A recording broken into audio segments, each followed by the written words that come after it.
Hello student, आज हम पढ़ेंगे हिंदी सेकेंड लैंग्वेज परिवेश से चैप्टर 5 का नाम है हमारे दीनू काका। ठीक है, हमारे दीनू काका इस पाठ को लक्ष्मी जैन द्वारा लिखा गया है। आइए पढ़ते हैं। इसकी विशेषता यह है कि यह पूरा पाठ डायरी लेखन के रूप में लिखा गया है। पाठ का मुख्य संदेश यह है कि युवा वर्ग में बुजुर्गों के प्रति आदर की भावना विकसित करना है और एकता में बल देना है। यह भाव बच्चे के अंदर जागृत करना है और उनको जानकारी देना है और उनके अंदर एकता की भावना भी प्रबंध करना है। तो अब हम लोग इस चैप्टर को शुरू करते हैं। शुरू करने से पहले हम आपको बताते हैं कि डायरी हम जो ये लिखते हैं, हमारे साथ जो घटना घटती है वो सब हम लोग डेट देकर लिखते हैं। उसी तरह यहाँ पर भी लक्ष्मी जैन ने जो उनके साथ घटना घटित हुआ वो डेट देकर आगे लिखे। पहला डेट है 2 सितंबर। सुबह सुबह मम्मी ने मुझे एक लंच बॉक्स में खाना दिया और कहा स्कूल जाने से पहले यह खाना दीनू काका को दे देना। ठीक है, सुबह सुबह लेखक की मम्मी ने उन्हें लंच बॉक्स दिया और कहा स्कूल जाने से पहले ये दीनू काका को दे देना।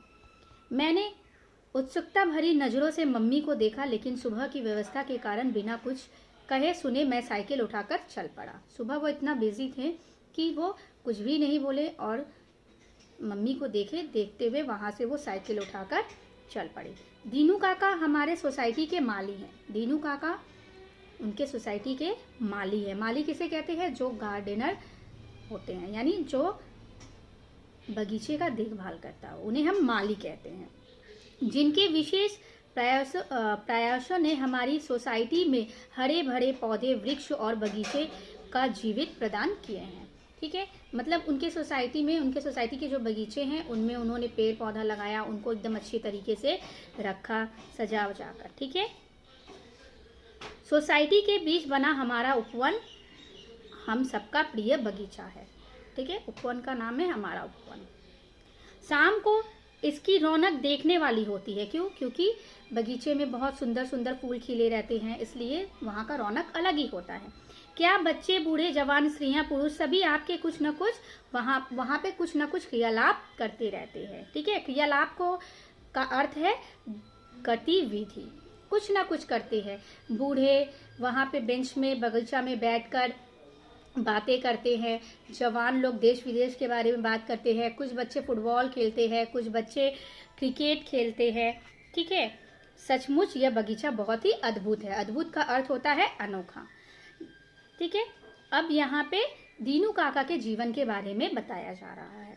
दीनू काका बहुत ही भले इंसान थे, बहुत अच्छे इंसान थे। उनके घर में और कोई नहीं है, ना पत्नी और ना बच्चे। दीनू काका के घर में ना उनकी पत्नी थी, ना ही उनके बच्चे थे, वो बिल्कुल अकेले थे। आजकल वे बड़े बीमार हैं, आजकल वो बहुत बीमार रहते थे, इसलिए हम सब बच्चे बगीचे की देखभाल करते थे। इसलिए वो सब बच्चे मिलकर बगीचे का देखभाल करते थे तथा सुबह शाम कोई ना कोई उनके घर खाना पहुंचा देता था।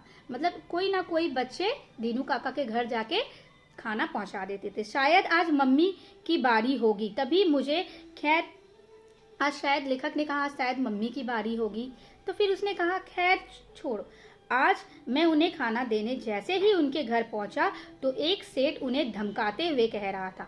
लेखक जैसे ही दीनू काका के घर खाना देने के लिए जाते हैं तो वो क्या देखता है कि दीनू काका के घर कोई सेठ आता है और वो सेठ दीनू काका को धमकाता है। धमकाते हुए क्या कहता है वो सेठ दीनू काका को, देखो मुझे तुम्हारी कोई बात नहीं सुननी, तुम यह घर चुपचाप खाली कर दो।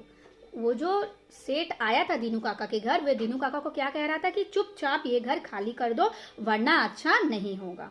और यह कहकर वह पैर पटकते हुए वहां से चला गया। कौन पैर पटका वहां से? सेठ।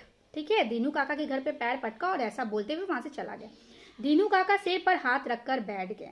मैंने चुपचाप खाना रखा और वापस आ गया। वो चुपचाप दीनू काका के घर खाना रखते हैं और वो वहां से वापस चला आता है, ठीक है, सेठ के घर से, सॉरी दीनू काका के घर से। शाम को मैंने इस घटना की जानकारी अपने साथियों को बताई। लेखक ने ये घटना, जो घटना दीनू काका के घर घटित हुई थी, वो घटना लेखक ने अपने सारे दोस्तों से कहा। सभी सुनकर बहुत परेशान हो गए, लेकिन किसी को भी कुछ समझ नहीं आ रहा था कि क्या किया जाए। ठीक है, ये घटना हमारा 2 सितंबर को घटित हुआ था, तो लेखक ने इसके लिखे। अब 3 सितंबर को क्या हुआ था इनके बारे में लेखक डायरी में डेट देते हुए आगे कहते हैं। अगला दिन, ठीक है, क्या घटना घटित होती है उसके बारे में बताया जा रहा है। आज रविवार का दिन है। हमारी टोली सुबह 7 बजे से ही बगीचे में पहुंच गई। आज रविवार का दिन था और लेखक के साथ जितने भी साथी आते उनकी टोली 7 बजे ही बगीचे पे पहुंच गया। दीनू काका भी काम पर आ गए। दीनू काका भी काम पर आ गए। वे चुपचाप क्यारियों में खुरपी से मिट्टी ऊपर नीचे करने लगे, ठीक है, जिससे मिट्टी खोदी जाती है उसे हम लोग खुरपी कहते हैं, ठीक है। हम लोग पहले अपने खेलों में व्यस्त रहे, फिर निशी ने हिम्मत करके दीनू काका से पूछ ही लिया। सब बच्चे अपने खेलने में बिजी थे, लेकिन फिर भी हिम्मत करके निशी ने दीनू काका से कुछ पूछा। क्या पूछा आगे देखते हैं। काका, कल वह आदमी आपके यहाँ आया था, वो कौन था? तो दीनू काका बोलते हैं कि हाँ, वो आदमी जो चिल्ला रहा, सॉरी, जो निशा पूछती है वो आदमी जो चिल्ला रहा था, आखिर वो कौन था? तो दीनू काका कहते हैं क्यों, क्या हुआ? ठीक है, तब कहने के बाद बोलते हैं कुछ नहीं बेटा, घर खाली करने को कह रहा है, ठीक है, मेरा मकान मालिक है। तो दीनू काका ने निशा से क्या कहा कि वो मेरा मकान मालिक है। निशी से कहा मैंने 2 महीने से उसका किराया नहीं दिया है, बस इसलिए वह गुस्सा हो रहा था। तो दीनू काका ने निशी से कहा कि मैं 2 महीने से अपने घर का किराया नहीं दिया हूँ, इसीलिए मेरा मकान मालिक आकर मुझे चिल्ला रहा था। कोई नहीं बेटा, दे दूंगा उसके पैसे, कहकर दीनू काका पास की दूसरी क्यारियों को ठीक करने लगे। हमारी टोली असमंजस सी एक दूसरे का मुंह देखने लगी, लेकिन हम कर भी क्या सकते थे? वे साथियों कुछ नहीं कर सकते थे, ठीक है। अब यहाँ पे 4 सितंबर को लेखक के साथ क्या घटना घटित हुई इनके बारे में इस डायरी में लिखा है। अब हम आगे पढ़ते हैं। आज दीनू काका दोपहर के समय अपने घर के बाहर चारपाई पर लेटे हुए थे। दीनू काका अपने घर के बाहर चारपाई पर लेटे हुए थे। ऋषभ और श्रुति का घर वहीं था, इसलिए वे दीनू काका के साथ होने वाली हर घटना पर नजर रखे हुए थे। ऋषभ और श्रुति का घर दीनू काका के आसपास ही था। जो भी घटना घटित होती थी वो लोग वहां से देखते थे। तभी वह सेठ अपनी कार से वहां आया।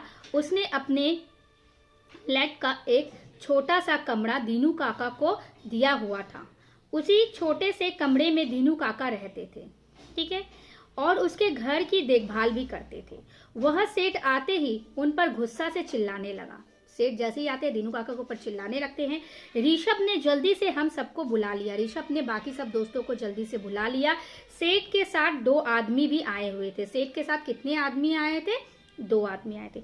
उन्होंने दीनू काका का सामान घर से बाहर निकालना शुरू कर दिया, ठीक है। मैं तुरंत हमारी सोसाइटी के प्रधान बंसल अंकल को बुलाने चल दिया। ऋषभ किसे बुलाने चल जाते हैं? प्रधान बंसल अंकल। प्रधान कैसे? जो मुखिया होते हैं उस सोसाइटी का, वो कौन थे? बंसल अंकल। उनको जल्दी से बुला लाते हैं। अंकल पहले मना करते हैं, फिर मुश्किल से वहां चलने को राजी होते हैं। अंकल ने उस सेठ से बात की तो वह उसी गुस्से से बोला कि जनाब, मुझे पैसे से मतलब है, मुझे नहीं पता कि कहाँ जाएगा। आप भी बच्चे की बातों में आ गए। चलो बच्चों, यहाँ से जाओ। सेठ ने ऐसे कह दिया, बंसल अंकल को भी और बच्चों को भी, ठीक है। ओके स्टूडेंट, ये वीडियो यहीं तक है। अगला मैं वीडियो आप लोग को सेकेंड वीडियो में अपलोड कर दूंगी। Okay student, thank you.